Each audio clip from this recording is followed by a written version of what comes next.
So joining me here now in Mission Control Houston, it's a real privilege. I have our veteran flight director and our flight director for Orbit 2 for the week, Mr. Paul Dye.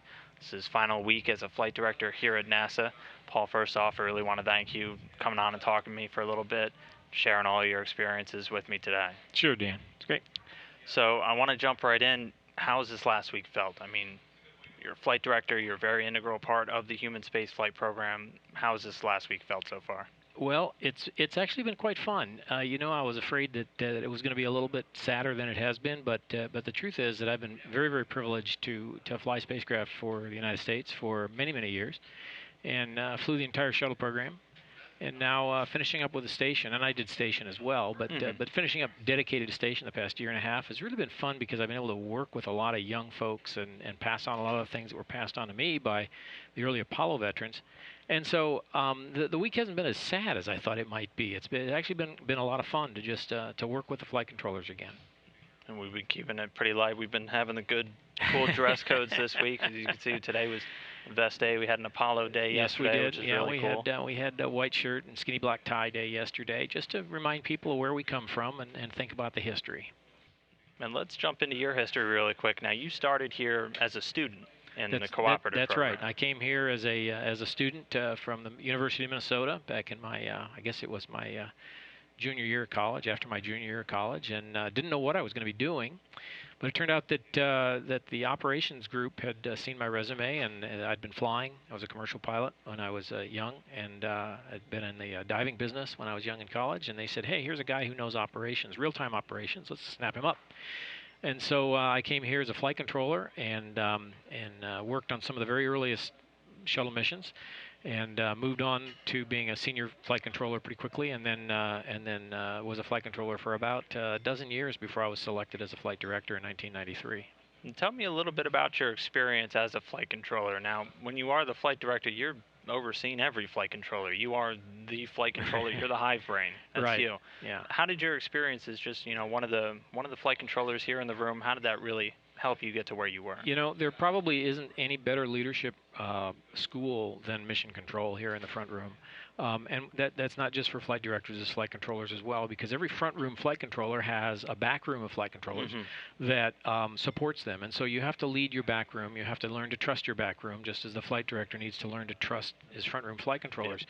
You learn how the business works. When we get selected as a flight director, we're given basically a year of training.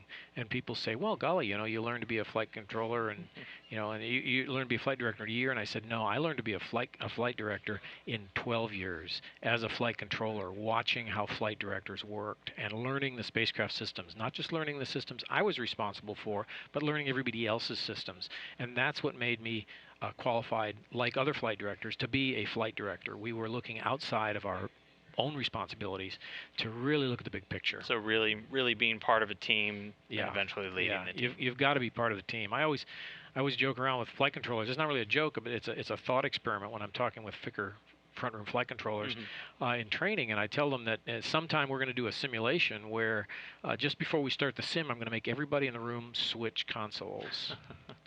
And the idea behind that thought experiment is to get them to think about what would terrify them the most, what console would terrify them the most. And I ask them that, and then I say, well, that's what you need to go study. I assume that if you've made it to the front room, you're already an expert on your own systems. What you need to learn is how to interface with everybody else. And that's what's really valuable. Now let's jump right into, you made it as a flight director. Now your very first mission, STS-63. That was a hallmark mission, really, in U.S.-Russian relations. That was the space shuttle, did a fly around and a rendezvous with Mir. Nowadays, U.S. and Russian space agencies, that's an everyday thing. Right. What's it been like to really see the progression from that very first, big partnership step to where we are today? Well, I'll tell you the story behind that was that I started working with the Russians before that in 1992. There was a meeting between our president and their president, and they decided that we needed to work together better, and they thought maybe the space programs could do that. And so our agency head met with their agency head, and they said, our president said we should do something together, so let's get some experts together. And a very small team of Americans, myself included, went over to Russia, and we sat across the table from our counterparts in Russia, and we said, well, our government said we should work together. What do you think we can do with each other in space? And they said, well, we have this space station, but we don't have a shuttle, and you guys have a shuttle, but you don't have a space station. So maybe we can go visit each other. And that's where it came from. And because I was working on that as a senior flight controller and got very deeply involved with that, it made me better prepared to be selected as a flight director. And lo and behold, I worked all of the Shuttle Mir missions. We had a very small team of people who worked all the Shuttle Mir missions because the Russians really like working with particular people, not with a person with a title. But they want to work with Paul. Once they know Paul, they want to work with Paul. That the relationship's important.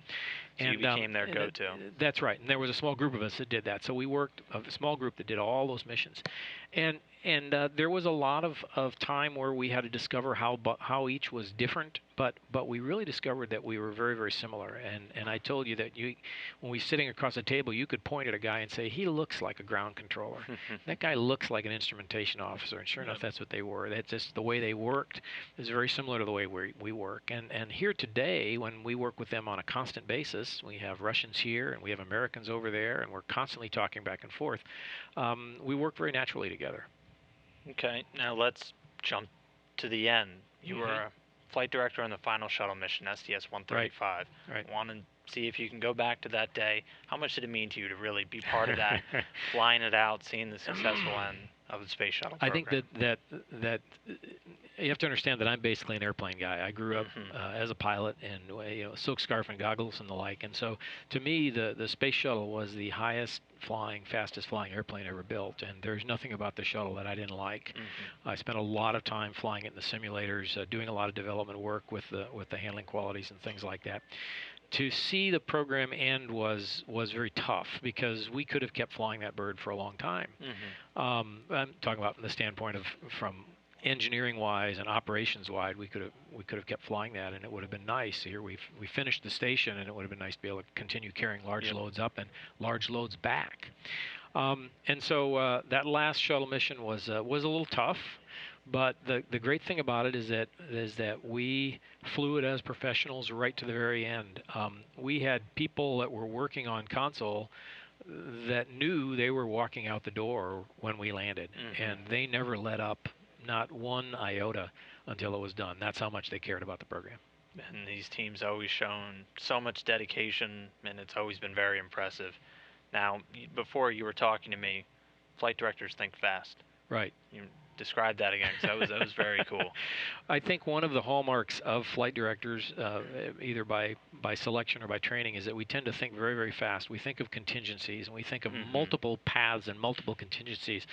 And before we make a decision, we've probably gone very quickly through our mind of, if I do this, I can get this. If I do this, I go this. And if this happens, and this happens, and this happens. And that sometimes isn't apparent to other people. They just see us go, okay, we're going to do this. And then they ask us, well, have you thought about that? Have you thought about this? Have you thought? Yes, I've thought about all that stuff, and I know that this is what I want to do. And that's probably one of the hallmarks of most of the people who've sat in the center seat here. So for all the flight controllers in this room that are maybe aspiring to someday become flight director and sit in your seat, what kind of what advice would you give them? They've got to get outside of their own systems. They've got to think the big picture. They need to constantly be thinking about how they serve the overall mission. Our goal is two things, flight safety and mission success. We want to make sure everybody comes home, and we want to make sure we accomplish the mission. It doesn't do any good to accomplish the mission and people don't come home. So you got to do both those. And in order to do that, you've got to understand all the systems. You have to understand how they play together. You have to understand what the program wants and how the program needs to be accomplished. And today with a space station, you have to understand all of the international partners and how they contribute and how they work. It's a vast program, and you can't do it without a great deal of help.